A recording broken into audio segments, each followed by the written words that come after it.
Hello friends, आज की कहानी का टॉपिक है माँ। आइए से सुनते हैं।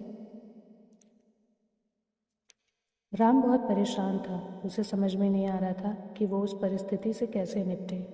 वो अपनी माँ को बहुत चाहता था, किंतु उसकी पत्नी और बच्चे उसकी माँ से बहुत दूर भागते थे, क्योंकि उसकी माँ की एक आँख नहीं थी। साथ ही उसकी कमर भी 90 अंश तक झुक गई थी।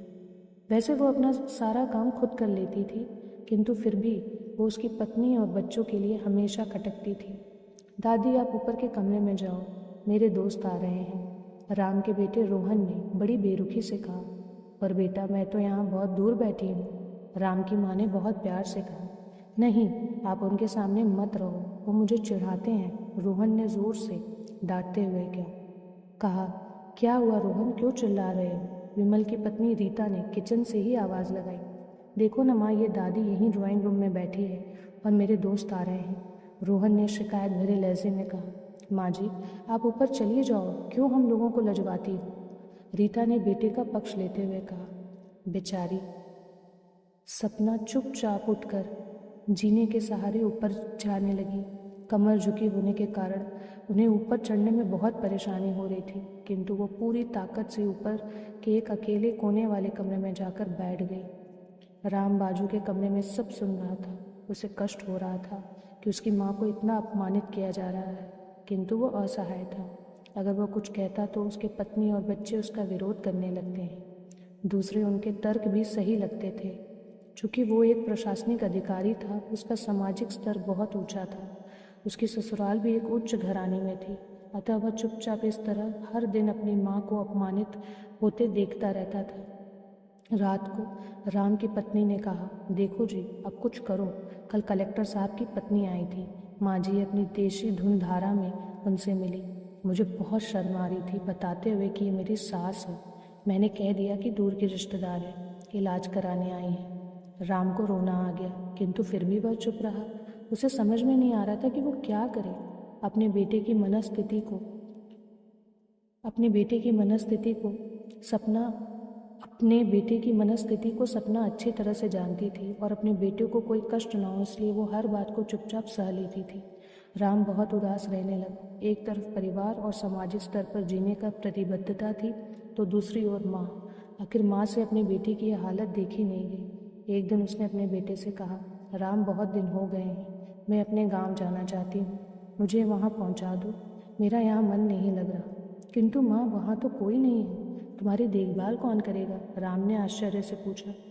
अरे सब गांव वाले तो हैं, और वो तुम्हारे मामा जी तो उसी गांव में रहते हैं, और फिर हमारी सारी व्यवस्थाएं कर पाएंगे ना?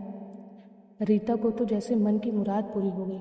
हाँ बेटा, बहुत सही कह रही है, सपना ने लंबी सांस लेते हुए कहा। राम जानता था कि गांव में माँ की देखभाल करने वाला कोई नहीं है, लेकिन अपनी पत्नी की जिद के कारण वह अपनी माँ को गांव छोड़ने पर विवश हो गया। माँ को गांव छोड़कर आते वक्त उसे रोना आ रहा था तथा अपनी बेबसी पर गुस्सा भी आ रहा था, किंतु परिवार, पत्नी और समाज ने उसके इन मनोभावों को दबा दिया और वो सुकून सा महसूस करने लगा। कुछ दिनों के बाद उसके चाचा, जो अब ऑस्ट्रेलिया में रहते थे, आने वाले थे। जब राम बहुत छोटा था, उसके पिता जीवित थे, तब वो भारत आए थे। उसके बाद अब वो भारत आने वाले थे। पूरा परिवार और आस पड़ोस बहुत उत्साहित था। ऑस्ट्रेलिया से राम के डॉक्टर चाचा आ रहे थे। डॉक्टर डॉक्टर राज ने जैसे ही घर में कदम रखा, सब मिलकर बहुत उत्साह से उनका स्वागत किया।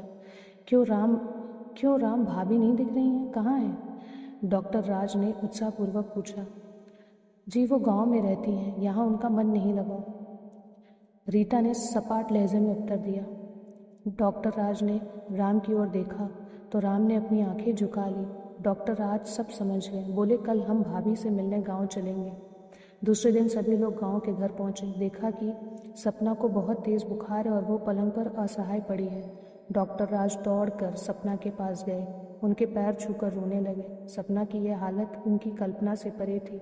वाह बेटा राम, तुमने तो नाम उजागर कर दिया। अपनी माँ का यह हालत देखकर तुझे तो शर्म भी नहीं आ रही? डॉक्टर राज ने राम को लगभग डांटते हुए कहा। नहीं देवर जी, राम का कोई दोष नहीं है, मैं खुद गांव आई थी। सपना ने अपने बेटे का बचाव किया। मुझे सब पता चल गया है भाभी, आप चुप रहो। क्यों बहू, तुम्हें अपनी सास की कुरूपता पसंद नहीं है? समाज में तुम्हें नीचा देखना पड़ता है ना? डॉक्टर राज ने रीता की ओर व्यंग्य से कहा। रीता निरुत्तर होकर राम को देखने लगी। आज तुम जिस सामाजिक स्तर पर हो वो इन्हीं के संघर्षों का देन है।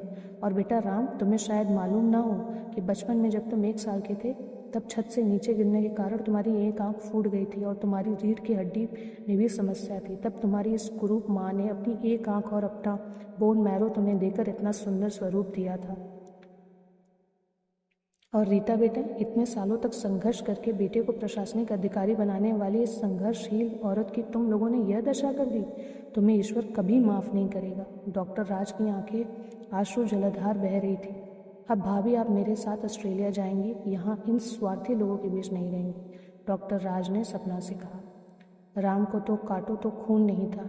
डॉक्टर राज जो उसके चाचा थे, उन्होंने जो राज बताया उसके बाद तो राम को यही लग रहा था कि उससे ज़्यादा पापी इंसान इस दुनिया में कोई और ही नहीं। वह दौड़ता हुआ अपने माँ सपना के कदमों से लिपट गया। माँ, मेरा अपराध अक्षम्य है।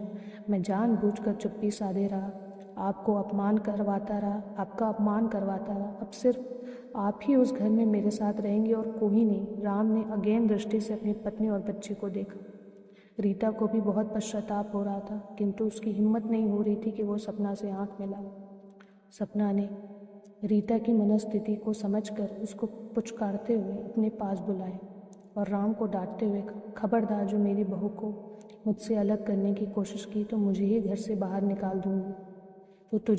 बाहर निकाल दूंगी। रीता और बच्चों ने सपना के पैर पड़ते हुए अपने व्यवहार की माफ़ी मांगी और माँ के हृदय ने सबको माफ़ कर दिया। इसी के साथ दोस्तों, अगर आपको वीडियो पसंद आए तो वीडियो को लाइक, शेयर, सब्सक्राइब ज़रूर करें। मिलते हैं अगले वीडियो में। धन्यवाद।